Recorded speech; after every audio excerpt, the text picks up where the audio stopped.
The 53-man roster is set, and the next time you see the Buffalo Bills on the football field will be suiting up for Sunday Night Football in Week 1 against the Baltimore Ravens. So on today's edition of the Bills Breakdown by Chat Sports, I thought it would be a good idea to go through the entire roster, all the position groups, and just give you my outlook on this roster for the 2025 NFL season. Without further ado, let's jump right into it, to the number one most important position in the sport, the number one most important position on the Buffalo Bills, and that, of course, is quarterback. 17, Josh Allen leading the way at your QB1. QB2, going to be Mitch Trubisky here, but it doesn't matter at the end of the day. This team rides and dies with 17. And look, man, you could argue this is the best quarterback room in the NFL because Josh Allen is the best quarterback in the NFL. So I'm giving the Bills quarterback room an A+ grade. I'll be grading each position group on the Buffalo Bills as the 53-man roster is set. And, I mean, how better can we start than an A+ at the quarterback spot? Now, we'll go through the rest of the positions in just a moment, but give me a follow over on Twitter. I'll be covering the Buffalo Bills on social media as well. Even more content than you guys see here on the Bills Breakdown. Give me a follow at Tyler J. Smith, 2 H's. We are 14 followers away from my next milestone of 1,500, so go down below, give me a follow, and chat with me on social media. Send me a DM. I'll be answering them.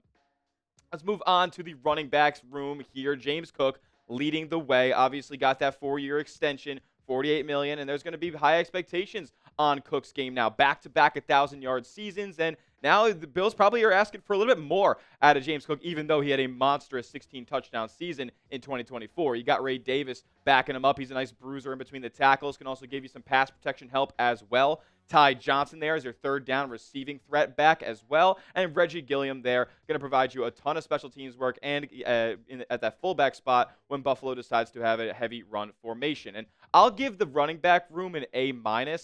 I mean, the only reason I wouldn't give it an A is because I don't really think that James Cook is that upper echelon of NFL running backs. He's not Derrick Henry. He's not Christian McCaffrey. He's not, Saquon Barkley, Bijan, or Jahmyr Gibbs or anybody like that. But he is probably in that next tier. And due to the versatility in this running back room as well, I have to go out there and give it an A-. But I do have a little bit of a concern this upcoming year with James Cook and the production and the numbers that he'll be putting up, because it's going to be very, very difficult to replicate what he had going on in 2024. 16 touchdowns on the ground, a couple more through the air, and over 1,000 yards on a lot of touches during that season. And this year, coming into the season in a hold-in, not really participating in all the practices necessary to get back up into game shape, I do have some worries about James Cook's upcoming season, but he is by far the second best weapon on this Bills offense, no doubt about it. Let's move on to the other weapons in this Bills O, and that is on the wide receiver position. And look, man, this is absolutely a group that people have question marks about. It is not the most glamorous room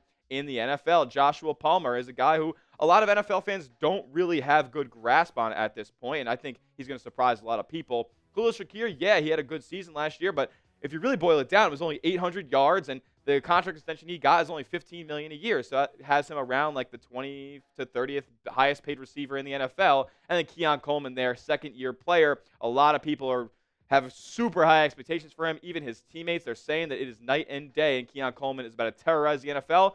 I push back a little bit on that. I'll give this wide receiver group a C grade. It's not glamorous, guys. Like I don't think I'm making some sort of crazy hot take saying that this Bills receiving room is anything more than average at this point. And look, it really all depends on Keon Coleman. That grade absolutely can raise as the season goes on, but a lot of the Bills' passing success this upcoming season rides on Keon Coleman's year 2 leap. You're not going to get 1,500 yards out of Khalil Shakir. So you're going to need some other guys on this team to get close to that 4-digit mark to 1,000 yards. And Keon Coleman, he looks primed for that type of year this year, but I don't think people can sleep on Joshua Palmer either. Look, the Chargers didn't exactly have the highest volume passing offense in the NFL over the past couple of years, and I think Palmer unfortunately had to suffer the consequences of that and not see a ton of volume throughout his LA tenure. And now he comes over to Buffalo, where they're going to be slinging the rock, and Josh Allen is probably looking for a new weapon on the boundary at receiver. So Palmer comes in here on a $12 million a year contract. I think it's going to look like a real bargain by the end of the season. Josh Palmer, don't be surprised if he ends up being the Bills' receiving leader once the season is all wrapped up. Let's move on to the tight end position, and I think this room is solid, but there's definitely still some left to be desired. You got Dalton Kincaid here, who he was drafted in the first round a couple years ago, and just really has not put it together and lived up to the hype of that first-round pick to this point, but I'm still holding out hope. Dawson Knox is here as well. He's a long-tenured veteran at this point. Cannot be relied upon as a tight end one anymore, but still one of Josh Allen's most relied upon and consistent targets. And then Jackson Hawes, their late-round draft pick from 2025. He is going to be your tight end 3 and be in a lot of 12 personnel situations as he can be that extra offensive lineman due to his blocking prowess. But I'll give this grade a C+ here on the tight end group. And really that's just because I'm holding out hope Dalton Kincaid can make a big-time step this season and join the upper echelon of tight ends in this league. What I saw in college, man, I just thought it would translate to the NFL, and it just hasn't yet. And he's dealt with a couple of injuries too. If he could stay healthy and keep getting that rapport with Josh Allen, I think we could be in line for a very surprising season from Kincaid, but a C+ right now for the tight ends. Moving on to the O-line, one of the better units on this football team. No ifs, ands, or buts about it. You got bookend tackles in Deion Dawkins and Spencer Brown that can make Pro Bowls any given year. They could be all pros any given year. And then the interior is not bad at all either. Nothing to shake your head at. David Edwards and Osiris Torrance are some of the best guard tandems in the league. Connor McGovern, a solid center as well. And you have some really good depth on the offensive line as well. Ryan Vandermark has been a really solid swing tackle for the past couple of years. Chase Lunt comes in as a late-round draft pick, and he showed some flashes in the preseason. Alec Anderson is one of the more reliable backup offensive linemen in the league. And then Cedric Van Granger, we continue to see him recover from his injury, and hopefully he can get out there on the field and maybe be the Bills center of the future once McGovern's contract is up. And I got to give this unit an A, to be quite honest with you. Josh Allen stays protected, man. He's not under a lot of pressure. He's one of the least pressured quarterbacks in the NFL last season, so that tells me that Brandon Beane, Sean McDermott, the offensive line coach, they're all doing a great job at building this unit, fortifying it, and keeping it in town so Josh Allen stays clean in that pocket. Now, you can't say quarterback. What is the best position group on the Buffalo Bills? I don't want you guys to cheat and just say 17 down in the comment section. What's the best position group on the Buffalo Bills? Comment down below what you guys think. We'll talk about the defense in just a moment, but first, we got to tell you guys about our proud sponsor in the program, and that, of course, is Prize Picks. Prize Picks is America's #1 daily fantasy sports platform because it's daily fantasy made easy. Here's how it works. All you guys got to do is pick a lineup of 2 to 6 players and just pick more or less on their projected stats, whether it's rushing yards, passing yards, receptions, touchdowns, three-pointers. They have all the sports on Prize Picks, and you guys can get started today with a free $50 in lineups when you play your first $5 lineup and use promo code CLNS when you sign up. So just pick more or pick less. Just like you see my lineup for week 1 of the football season, just pick more or pick less. I'm a sucker for the more. I cannot lie to you.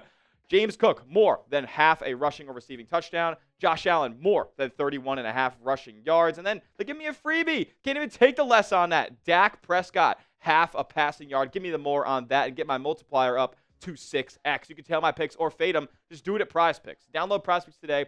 Use the promo code CLNS for $50 in lineups instantly when you place your first $5 lineup. You don't have to win that lineup to receive the $50. It's guaranteed. Prize Picks. Run your game. All that information will be clickable down in the comment section and description of today's video. The defensive line for Buffalo here, Greg Rousseau leading the way, getting that fat $20 million a year extension. He looks to have a monster season ahead. Daquan Jones there, your nose tackle, and I'm really looking for Deion Walker to elevate himself in this depth chart as the season goes along. Maybe you see Daquan Jones as a potential trade candidate down the line, or a guy like Dwayne Carter there who's playing your D tackle 3 right now. Ed Oliver obviously is going to hold down that first spot. TJ Sanders, their second-round pick, right behind him. And A.J. Epinesa is backing up Joey Bosa there on the right side of the defensive line. And look, man, if Bosa plays, this group is going to be nasty. Plus, you have Michael Hoyt and Larry Ogunjobi suspended, both coming back after week 6. I honestly, saying all what I just said, I can't believe I gave this group a B. I think that the reason I'm holding them back from maybe like B+, A-, A status is really just because they don't have the blue chip pass rusher. They didn't go out there and trade for Micah Parsons. They do feel good, though, about what they have in Rousseau captaining that defensive line along with Ed Oliver. And if Joey Bosa plays, then this team can absolutely have one of the best defensive line units in the AFC. My take on the whole situation is that grade can absolutely get into the A's. But 3 things have to happen. 3 things have to happen for the Bills' defensive line to be in the upper echelon of D-lines in the NFL. 1, Joey Bosa has to play. Joey Bosa, yes, he played 14 games last year, but look at the couple seasons before that. He was missing a ton of time, and he was arguably playing a little bit hurt throughout the 2024 season. Number 2, Greg Rousseau has to make a big-time improvement. He can no longer rely on pure athleticism, speed, and size in order to get to the quarterback. He's got to have more nuanced pass rush work. He's got to finish those plays when he gets pressured. And then 3, Deion Walker, the Bills' 4th-round pick at that defensive tackle spot. He might be your one tech of the future in Buffalo. If he can elevate himself to the nose tackle 1 on Buffalo's defense, then this D-line looks as good as any in the AFC. Moving on to the linebacker spot here, the off-ball backers, which, again, one of the better tandems in the entire National Football League. Matt Milano and Terrell Bernard there at your Will and your Mikes. And then you have really solid depth behind them, too. Dorian Williams is a young stud. Joe Andreessen, Buffalo Joe, I love his game as well. He's got a nose for the football. Shaq Thompson there as your veteran, backing them all up. We could see Shaq end up on the practice squad at some point. You still got Jimmy Charlo hanging around there as well. We will see if the Army product can get on this Bills 53-man roster at all during this season. This linebacker room, man, I got to give it a B+. I think it's really, really solid. And if Matt Milano is playing here for a full NFL season, which that has definitely not happened in a couple of years, 5 games, 4 games played the last 2 seasons respectively. And if he can play 12 to 17 games, then you know what? This group could very well end up in the A's category, but that is absolutely what has to happen for that to be the case. I do say that they won't be an A by any means, but if Bernard or Milano were to go down, I would have confidence in the depth behind them. I have confidence in Buffalo Joe. I got confidence in Dorian Williams and their abilities here. And then you still got Shaq Thompson, a guy who's been around the league for such a long time that you can feel at least a little bit comfortable if one of those 2 guys goes down. And I'll tell you this, it is a pretty non-zero chance that we will see one of, if not both, Terrell Bernard and Matt Milano miss at least some portion of time this upcoming season. Let's move on to the cornerback room here, and this is when the question marks start getting bigger and bigger. Obviously, Christian Benford is going to be on your left side here, just got a big-time extension himself this offseason. But, man, you could argue that there's some concussion symptoms going on with Christian Benford right now. He seems really tired. He's not practicing this week. He's kind of off to the side. They haven't said he's only going to be on the injury report for week 1, but I would keep my nose to the grindstone on that. Taron Johnson's going to be in your nickel. He's been one of the most serviceable nickel corners in the league for the past 5 years. And then you got Trey White there at your right boundary corner. I'm not too happy about that, to be quite honest. When Maxwell Harrison gets back, hopefully he can be in game shape quickly. He's on IR right now, but I would not want 17 games of 31-year-old Trey White playing corner for the Buffalo Bills. My grade for the cornerback room is going to be a B-, and that's the big reason is why is because Trey White is your starting right cornerback. That's not good. And look, I don't think that cornerback 2 is going to make or break this Bills defense, but you cannot tell me that it's not a concern. You cannot tell me with a straight face that you are dead confident in Trey White playing an entire season at this age and with the injury history that he has. I mean, not only can you tell me you're not confident in him playing a full season, but a full season at an elite level. Like, I know what the Bills coaches were talking about in the early episodes of Hard Knocks, but, you know, that's all cinematics. That's all theatrics and romanticizing football right there. When the pads come on and the ball is kicked on Sunday, like, we'll see if Trey White's ready to remain a starting cornerback in this league. Let's move on to the safety room here. And look, the Bills secondary, let's not kid ourselves. It's the weakest part of the defense at this point, given you don't have a cornerback 2. And your safety room's got a lot of question marks outside of Taylor Rapp. And look, Rapp is a player who you do have question marks about because he has been pretty reckless in practice, laying some real big hits on a couple of teammates that have sidelined them for a couple of plays or practices, and that's not good. I can't wait to see that on the field against opposing offenses, but as of right now, there's absolutely some questions there. Cole Bishop, how well in shape is he going to be? Much bigger bounce back in that preseason finale against Tampa Bay than what he showed against Chicago, but you do have Jordan Hancock back there backing him up as well. I have high hopes for him progressing in his rookie season and beyond, and DeMar Hamlin's there too. And I have free safety and strong safety there, but there's really no free safety, strong safety in the NFL anymore. It's too high safeties. We'll see one of these guys play in the box from time to time as well. But overall, I got this group at a C-. Not very good, and I'd say it's the weakest link on the entire Buffalo Bills roster there.